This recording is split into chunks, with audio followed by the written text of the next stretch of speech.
This is the defensive hub. And little note, try to avoid seeing any spoilers, even though there's probably going to be spoilers because I'm talking to you from the future, which doesn't matter because time isn't real. It's a human construct, and by the time you watch this video, I'm going to be speaking to you from the past anyway, technically, but that doesn't matter because in the context of this video, the progression of events that you're being entertained by right now, this is the future, and I've basically already done everything I'm gonna do in this video, but the purpose of this clip is to kind of go over with you some of this stuff. I've been really driven to build and make content lately, and my hard drive is just plumb full of footage, and so I'm like the Ouroboros right now, like the snake eating its own tail. I'm like pruning footage as I render it, and that's how I'm creating this video right now. Basically, just like constantly putting together sequences that I think are like going to be interesting and fun to put together, and then like rendering them and then deleting all the source footage so that I could make more room in my hard drive to do, more stuff. And in the process of doing all that, I have managed to delete some of the important sort of things that I would normally like to have, like going over what's going on here. Yeah, I guess spoilers here. We have villagers now everywhere. We'll get to that. In this case, I don't care because it shows off the intention. Like, this is like a barracks / armory type deal. We have two layers of, we'll have armor stands outfitted with, gear and stuff. And then we have this top layer that is basically like this multi-tiered sort of like mini keep, like big tower structure. And I guess the idea here is if they like manage to breach the wall somehow, you can like retreat here and maybe push them back from here with archers or something. I wanted to kind of break up the wall with this build. That was the whole idea, and I didn't know what to do about it, so I just was like, well, we need like a sort of defensive hub armory area. Why not put it in the wall? And so that's how the idea of this came about. I just wanted to start with something interesting. I'd like to plan out and sort of visualize, get a better idea of what I want to do here, and then we'll start tying up loose ends, landscaping, detailing, that sort of thing. I think actually we should go over some of the mods I use a lot. Like, I kind of want to peel the curtain back a bit and show you some of the process that I use to like plan things out layer by layer. Maybe then we'll do some building. Now, I don't generally think of these Malilib mods as my favorite mods, but at the same time, they're probably my most used mods. Like, in every single world that I have in Java, I probably have some sort of Malilib mod on there, just because they're so convenient for like simple tasks like this.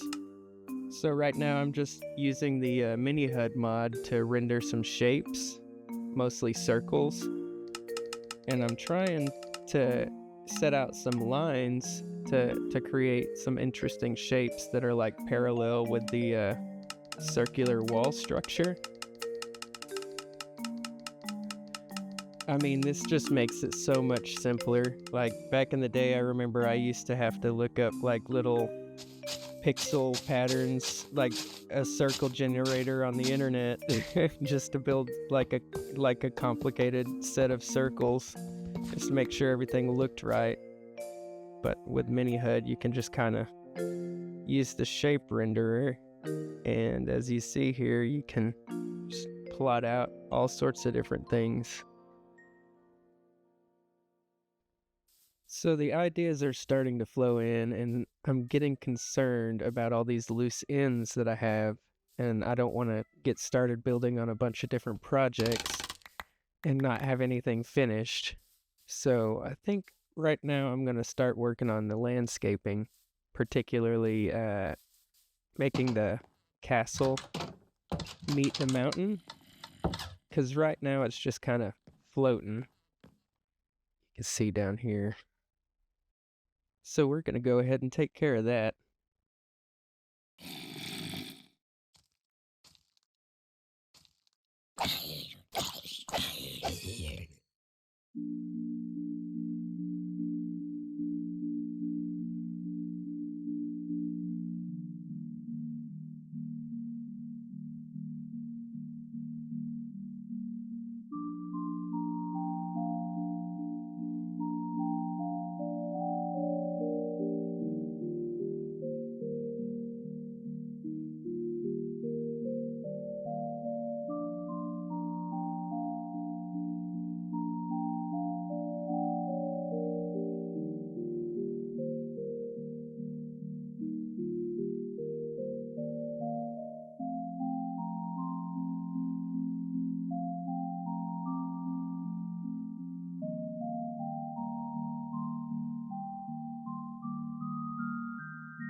Okay, so it could use some work, but I think it turned out great.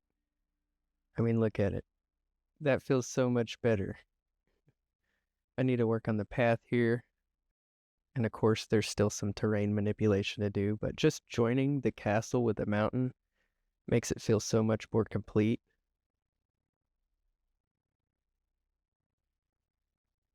I need to kind of work on these corners here, but other than that, I really like it. And I think I'm okay with moving on from this now. I still have some caves to light up down here, so I left this little bit here that I'm at accessible. Like I left it kind of hollow so that I could go back in and light up the caves. But for the most part, I filled in everything. I think actually one more thing I need to do before I start any new projects is light up this wall. Maybe check these little bits up here for any mistakes.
So, I don't really know what I'm doing half the time.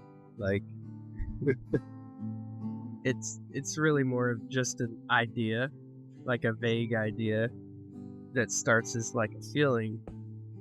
It's like this fuzzy picture that you can see, and it's like, yeah, that feels good, that feels right. And you're in the Minecraft world, and that imposes, the limitations. And you start to like wander around, doing your thing, trying to figure out what you want to do, where you want to do it. maybe you come across a village, you have these people, you have this idea of this culture, like, yeah, maybe they build things this way and they like these kind of stylings, and you come up with concepts and ideas, and they complicate themselves. You have, like, say you build structures, you start with simple shapes, and you're like, okay, I'm going to style it, I'm going to pattern it vertically this way, and I'm going to pattern it horizontally like that, and you know, you come up with rules, like maybe if these blocks join at a corner right here, we'll round the corner off, and you know, things just start to like build on top of these complicated sets of rules, and then you can build on top of that and build on top of that until, like, you know, you have further complications. And sometimes it's like this corner here that took me like probably hours of just like, how am I going to make this inner wall walkable, come up all the way through when it comes to these towers that meet up in the corner in this way. I was struggling to figure out how to make it seem right, make it feel right, and still do what I wanted it to do. Every sort of configuration I come up with just wasn't satisfactory enough, but I eventually got to a configuration that I like and settled on. So that's like a little overview of my Minecraft creative process there. Just like sort of blindly stabbing in the dark until I hit the light switch.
So I don't know if I've had a chance to show off this mod yet, but it's the Armor Poser mod.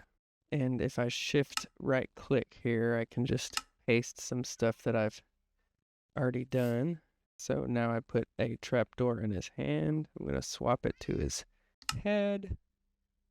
Now we're going to make the armor stand invisible again. We're going to just click on this position and use our scroll wheel on the mouse to scroll it down and get it nice and precise. See how quick and easy this is compared to the data pack that you usually see.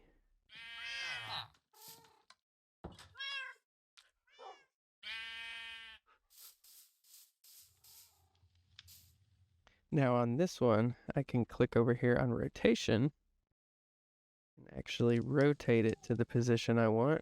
I could also just put 0 in there if I wanted to. Check that out. Can't usually do that in vanilla. So I don't know if I like this actually, but I do like this, that I can do that. Maybe moss can go right there instead of that. Okay, so I'm here from the future again. And this is the Triskele Archives, and it's getting very hard to do this without showing you spoilers. So at this point, I'm just going to give you a little tour. So this is the idea here is I wanted to have a place, one for a bunch of librarians, just a ton of them. And also this is going to be like the center spot for all the lore in the early part of this project. We're going to have a bunch of different stories and stuff stored here. For now, the secondary sort of function of this is I have a bunch of enchanted books here. We have a cat. We have animals everywhere. This is the second floor. This is where they work. Got some bookshelves up here too, but it's mostly just for their work space. And there's like a little area over here. I was thinking like this would be like a cute area for like a little broom closet type deal. Like you could imagine like a bucket and a mop and like a broom or something just in the corner there. This is where they sleep up here in the attic, kind of, and they have a iron golem to keep the monsters from crawling up under their bed. We should give him a name. We should totally give him a name. Tell me what you think his name should be in the comments. I want to build a secret area right here, because this is where my little cellar is, so I need a way to access it. But I need to get slime balls for sticky pistons. And I could have swore I had more than I did. So we're going to have to go make a little quick and dirty slime farm, hopefully. And then from there, we're just going to build and build and build. And past me and future me will catch up at that point, at some point, eventually, I think. I've been told that that's how it works.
So this is another moment of me, I guess, not really knowing what I'm doing, because this is the third attempt at a slime farm that I built, and I guess I never built one since they made the height limit changes, because it, like, I found a place where they spawn underground in that cave where I built the first one, and I figured if I dug down and made like a little spawning area, and then I could get golems in, and like they would spawn in their little chunk, but they weren't spawning there after I started digging there, and it, like, I sat there for hours and they just didn't spawn, so I moved to the next spot. Like, they'll spawn in a swamp, but then I realized that they only spawn within a certain height threshold, and that swamp was like really, really high above the threshold. And so as I started digging, I realized that, and I gave up and moved to this one that I checked beforehand for the height threshold, and everything worked out. So we got ourselves a slime farm eventually, but dang, I don't remember it being this hard.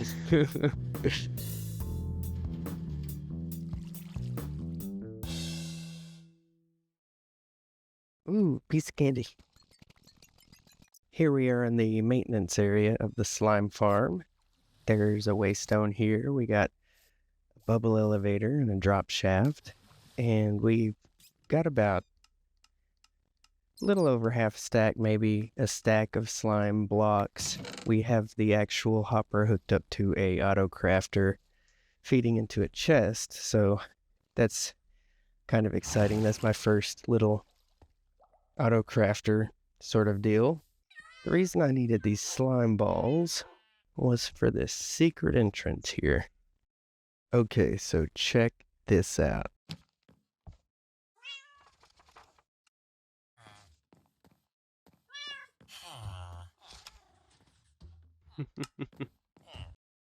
This little raised garden area actually came in handy for more than just looks. Behind here, there's actually a comparator coming out from the lectern and into this block. It's comparing to a redstone block. Whenever it gets a output of, 15, goes down here, disables the redstone torch, and that goes, as you can see, between this lever and down here into this repeater. Basically powers the whole mechanism. Here's the maintenance area. Here's where the redstone comes in. We had to utilize target blocks with this, so an observer going into this is the double piston extension.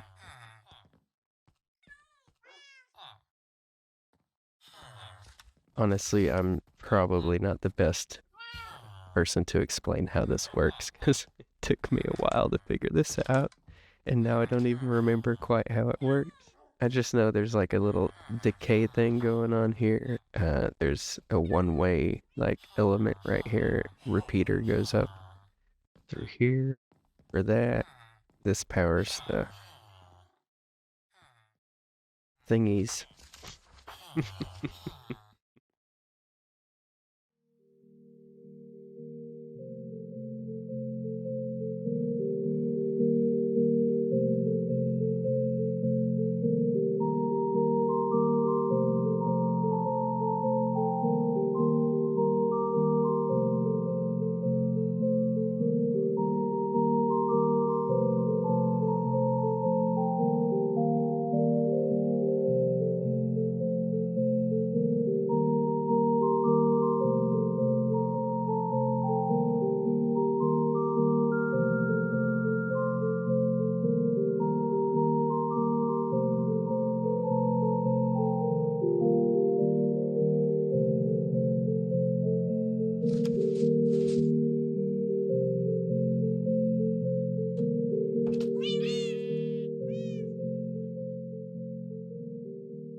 The following segment is brought to you thanks to today's sponsor, Coal Consolidators LLC.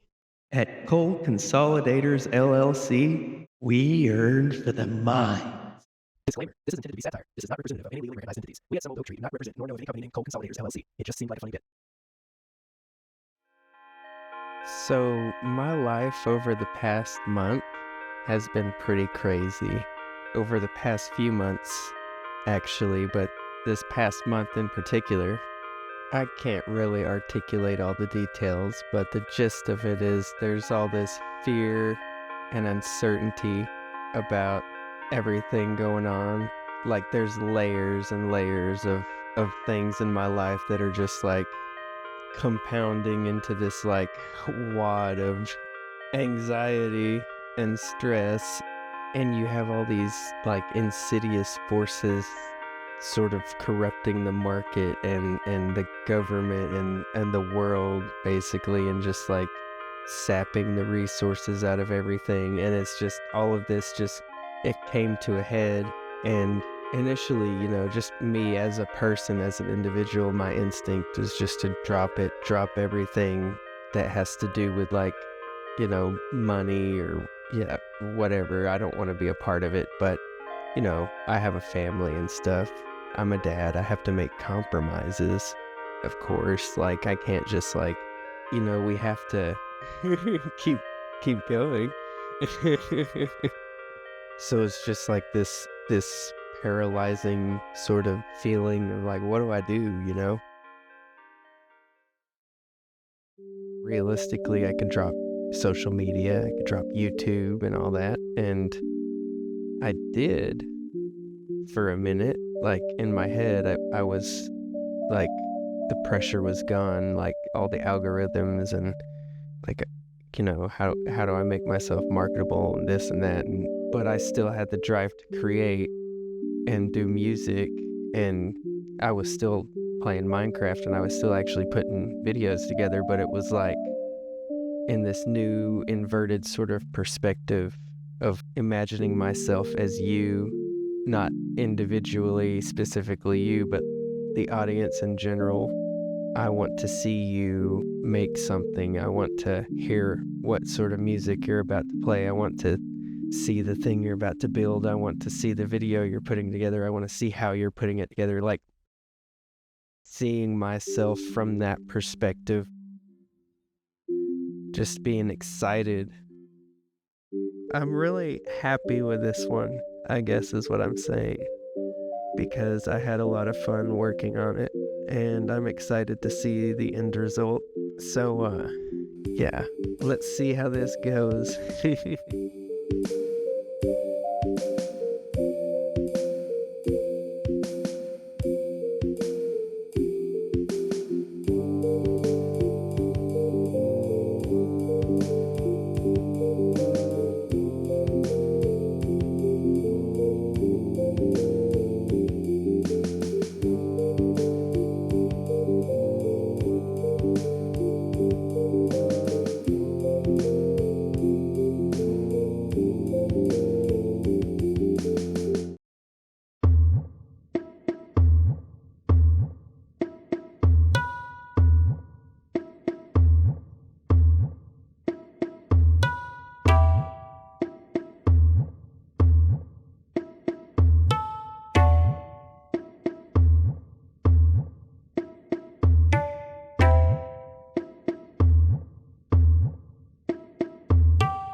So I went on a bit of a Minecraft bender, and I kind of redid the nether.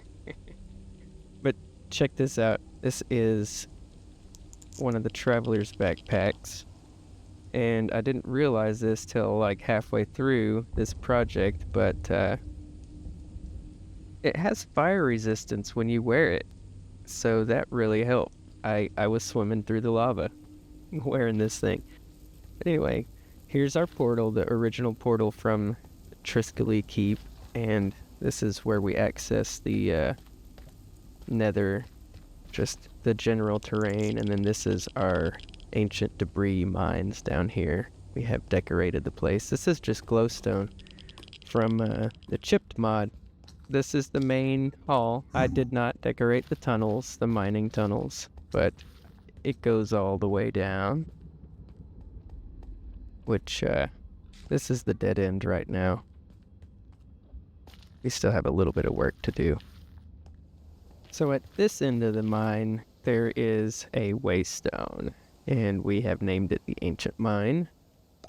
We have these are just black stone furnaces from the Better Nether mod, I think, and these are regular furnaces. This is all going to be for like nether brick and stuff.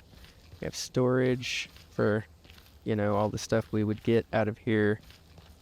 And this is all this is nether brick, or just regular this is all just like, this is netherrack, and this is blackstone, and it's all just chipped mod textures, and also the mason's table with the stairs and the chiseled blocks. I think this is a nice little pattern for a mine, a little mine shaft. Anyway, let's go check out all the other builds that I've been working on. I know we abruptly cut to the nether towards the end there, but I was just I started rushing through the video, and I probably shouldn't have. But I was just getting excited about building is all.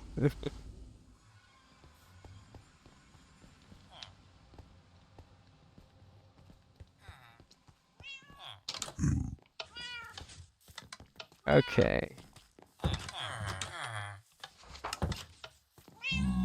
Now, out here, we have a ton of villagers just wandering, I guess, because I guess they've detached from their beds or something, or they're swapping beds, I guess. But our fountain, we have a end crystal in the middle. I was originally going to make it like a taller fountain, but I actually kind of like this now. It's grown on me. This is the storage building. It's real nice. I really like how I decorated the inside. Especially up here. It's nice and cozy. Get rid of this rain. And of course we have this chair here. Looks like sit and rest for a little bit. Look out the window, Looks like it's going to be a good day. Apparently this area is like an infinite villager breeder somehow, because they just kept breeding, and I don't know how to turn it off. I showed off the library already. Here's the marketplace. I've already started putting extra villagers in here. I originally planned on only having a set amount of villagers, but they just kept going, so we have all of our pricing and the noteworthy trades up. Except for a few, we haven't got some of these all unlocked yet, but this is a nice little feature, I think, of the area. And then back here we have Link's house. This is a purely vanilla house. I wanted to do one of just completely vanilla stuff, no extra modded stuff. Link is the villager that was a zombie. So him and Archimedes are basically the founding fathers of this whole entire population. This all came from them. Like, I got lucky enough. Archimedes is the one that survived the raids, and Link is the one that showed up zombified, and we cured him. And now this is all that. The only thing that's slightly not vanilla in here is the item frames, which are invisible, but that's a data pack, so I'm okay with that. But this is kind of cozy. I like it. We also have an attic that's got nothing really going on. We got some souvenirs up here. That's from the first episode where I sheared all the sheep. That's from the second episode. Here's the temple. This is where people come to get stuck on furniture. I had to remove the pews because people kept getting stuck on it. Let's go to the leather works. This is funny. This is a funny building, okay? So this is Igor's Leather Works and Animal Rescue. And it's not what you think. Igor's a sweetheart, okay? He's a vegan and he does not like the idea of, using animals or killing them, or eating them, consuming them. But also, he's really good at working with leather and he really likes working with leather. He just doesn't like, the killing animals part. So, to sort of counterbalance his guilty conscience of leather work, he has an animal rescue. And right now, he's the one who brought all the cats and the dogs to the village. And he has these 2 sheep. And he has this donkey here. And we will soon be rescuing birds because we built a little aviary under the stairs here that I think is quite nice.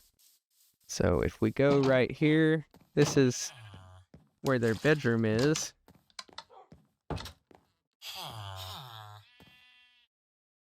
It's just him and an apprentice, and he's just got a bunch of different, projects going on. He's making different pieces for different people.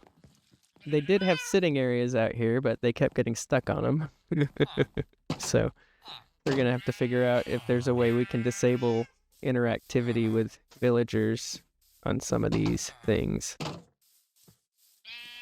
But they just kind of free roam for the most part. Most of them. Some of them I feel like are kind of important, so I keep, fence gates on them. But they're mostly safe. The only things that have happened are villagers will wander.